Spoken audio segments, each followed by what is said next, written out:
one look for a mentor, and what is that one thing that you need to identify in order to ask someone to be their mentor, and how should one go about making the best of that relationship? It could be with someone someone at your workplace or a senior at law school, or it could be someone you admire from a distance. So how should a law student or young graduate who needs mentoring go about approaching someone to be their mentor? I think the two biggest factors are compatibility and practice area. Try to find someone that you're compatible with, that you have similar interests with, because you're going to be trying to help each other. Just as the mentor is going to be trying to help the mentee and develop, there's ways the mentee can help the mentor. The mentor may be making a presentation or writing an article, and they may need help with that. So you're going to be spending time going beyond just the cases you're handling. So make sure that you and your mentor get along and that you're compatible and you have some common interests, because you're probably going to end up becoming, possibly lifelong friends. And it's hard to become friends with somebody you don't have anything in common with. And then two, early on, decide, or at least have an idea what you want to pursue in terms of the profession. Do you want to try cases? Do you want to be a transactional lawyer? What type of area of practice do you want to pursue?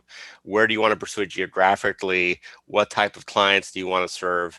The sooner you get your arms wrapped around that, the quicker it is and the faster you'll be able to develop a niche practice. And once you have a pretty good sense of what you want to do, let's say you want to handle wills, you find another lawyer that handles that, either your firm or outside of your firm, and you develop a relationship with him or her, and suddenly that attorney is passing on their knowledge base to you. So try to find an attorney who practices in the area that you want to practice in, because so much of the practice isn't in books, it's not in the library, it's not online, it's basically learning by doing. And if you can find a mentor who already has an expertise in that area, you'll be well ahead of the game.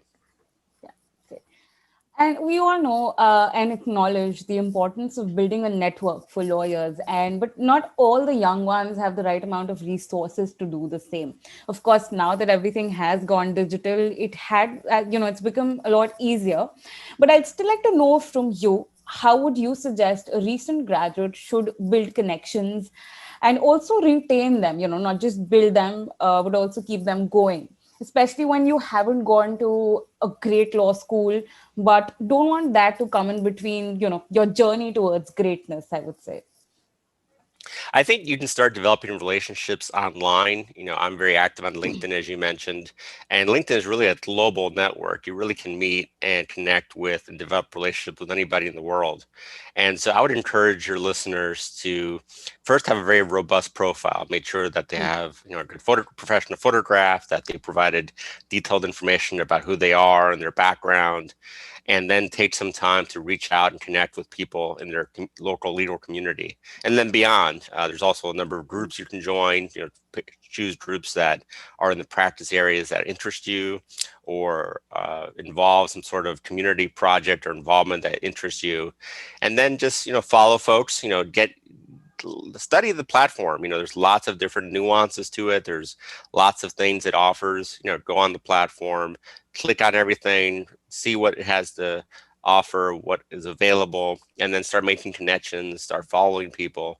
At some point, you may want to start posting, and certainly start sharing your thoughts and ideas of whatever you do. You don't have to be a very experienced lawyer. We all have an expertise in something. A young lawyer could certainly summarize cases or recent case law, or give their thoughts on a recent legislation or regulation, or share an article about some legal trend that's going on. But get to know people online. And at some point, after you've followed folks and they followed you, send them a private message. Say, I've been following you for a while. I like your posts. I'd like to maybe take this offline and maybe we can call each other or Zoom or whatever it is. We're all in this weird world of COVID. I'm here in the US, and we're not traveling these days very much unless it's absolutely necessary. Our conferences have been canceled, in-person ones, through the remainder of the year and into the spring. And so we're trying to make the best of what we can by online platforms like this and others, where we're virtually meeting and communicating with one another. So take advantage of that. I think what this pandemic has done, if there is sort of a silver lining, has made this world much smaller and brought us all much closer together. And so take advantage of the platforms that are available. And LinkedIn is obviously free. You don't have to pay the monthly membership. They do have a separate membership if you want. Yeah. But I've been on that platform for years. I've never paid for it, never had much use for it. Facebook and Instagram and Twitter, and there are a bunch of other platforms. But spend some time on the platform, see what works for you, see where what you enjoy the most and what you get the most out of, and then commit to participating, getting involved in that platform. Great. And how does one retain those connections? You've identified them, you've identified the common ground, you begin talking, that you've set the ball in motion, but how does one keep them there, that connection? Because a lot of us kind of aren't really sure once we, start talking to someone, we don't know where it's going to go and how to take it forward from there. Once you have a relationship, sometimes they kind of just grow naturally. But what I recommend is that you make a point to stay in touch with your contacts on a monthly basis, even if it's just to say hello or how are you. You can kind of keep an electronic calendar or electronic Rolodex where you have a list of your contacts. Maybe let's say there's 24 contacts or 24 individuals you want to remain in touch over this coming year. These are people that you've met or gotten to know, and you don't want to lose track of them. And it's really easy to lose track of people. Make a point to drop them an email or text message or an instant message or some sort of note, just a sentence or two saying, "Oh, I hope you're doing well. Hope things are going well. Hope the pandemic treating you well. I saw this. You might be interested, or I saw this article, or whatever it might be." Yeah. And make a point to sort of touch them once a month, or at least no less than once a quarter.